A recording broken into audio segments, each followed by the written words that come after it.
Shamelessly Arguing with Vegans is a book that I have authored. I'm Swati Prakash, and this book can be found on the internet on www.earthhealingnetwork.com, and it has 150 arguments and the responses to them, the key things that you can say in response to each and every one of them, because the human world has thrived on the exploitation of meek slaves for a longer time than practically possible for any normal person to come to terms with. No amount of information in the form of pictorial evidence of cruelty within the animal farming industry, ample words of poetry or rich explanations can express the deep emotional, physical, and mental trauma that an individual goes through.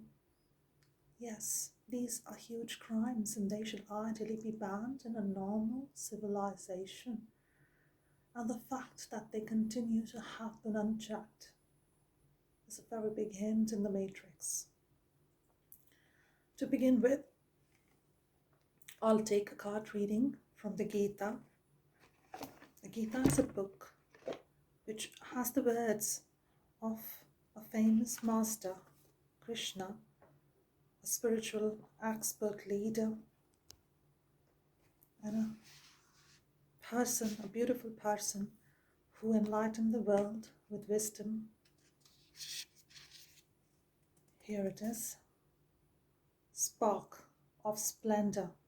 This shows Krishna dancing on top of a huge, multi-hooded snake who was a demon. And it shows people all around them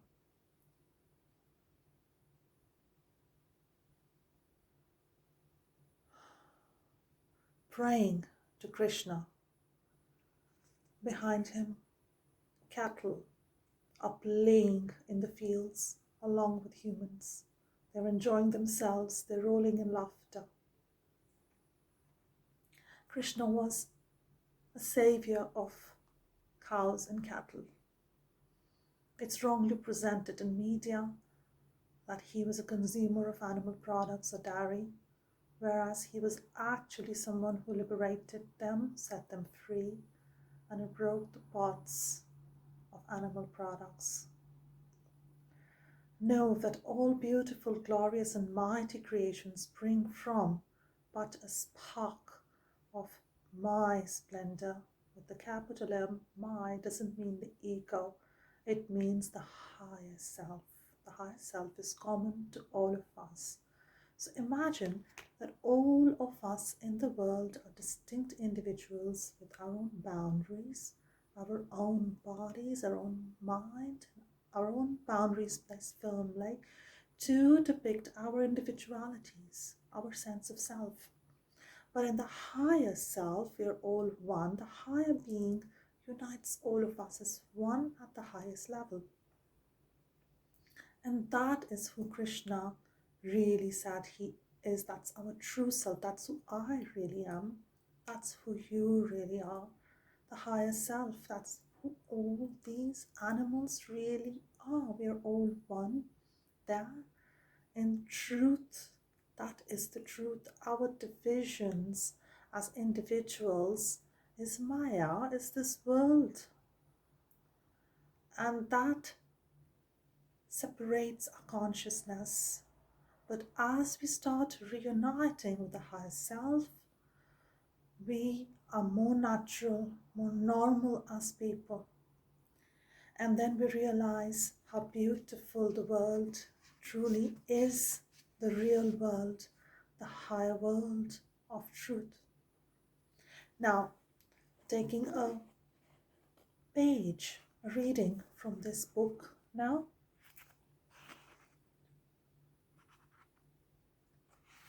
This is argument 113. Humans are generally good-natured. Okay? I understand that's what I used to think. If animal farming has been around for thousands of years, then why question it? It's just been that humans are good, usually.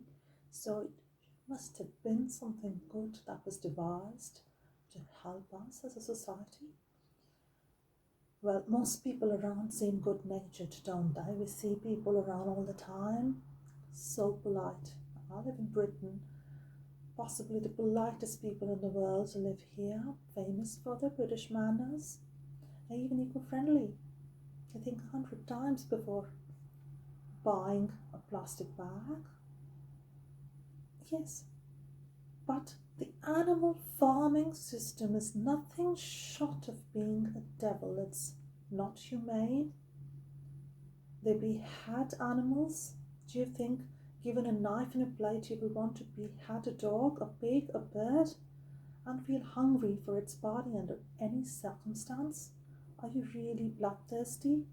Would you, with your own hands, rape a female and sexually abuse a male for insemination for breeding purposes? If you really are human, perhaps you will not. But there are people who do such things, and many of them seem to be happily going about their jobs, earning money.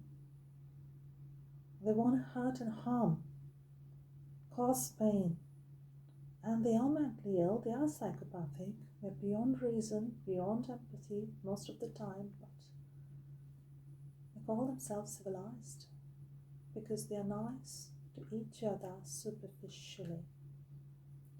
Products manufactured by technology of breeding and slaughter of animals really do harm someone quite graphically, merely for personal pleasure. See, we don't need these products, it's just for personal pleasure. And this makes animal farming a crime in every sense of the word. There's no need for these crimes at all, but they've been there for centuries, just as other crimes have also been. I mean, we've always had certain crimes in the world, right? We've always had slavery. There was apartheid, right? There were crimes against women for centuries. Domestic violence has been there for centuries and still persists. Marital rape is not recognized legally as a crime in most parts of the world, including the country I come from, India. What a shame. But the whole system and the industry of animal farming is probably the biggest crime in any century. But people couldn't care less. They're only focused on themselves, and therefore they're part of this enormous evil, and you shouldn't be one of them. If you do not question this evil as great as animal farming, probably you're not human. The fact is that those of us raised in the system of human-controlled reality are at times robotic. Sometimes we behave like robots, artificial intelligence beings mentally, while having human bodies. So we remain human outwardly, polite and civil outwardly, but in our constant life, in our clothing, food, any of our lifestyle, daily routines, what are we doing? Violently killing, abusing others. But who have we really killed now? Let's go back to this card. Who have we killed? Who have we abused? Not the demon, but God. Who we abuse is ourselves. We're all one. Remember I said all individuals are one in God. The highest self is not a me, is not a you, but is all beings' higher self. So who are we really harming? Higher self kills the demon of ignorance, of Maya, the superficiality. The higher self is pure love energy and defeats all forms of evil. And I hope you join me today in reading this book. It's completely free of cost, for the planet, for the animals, for you. This is a gift for you. Please download it from earthhealingnetwork.com. Share and spread widely. And you can also share this video. If anyone argues against veganism, there are 150 arguments covered in this book, and many beautiful explanations over and above this are given in these videos. So I hope you enjoy them, and thank you.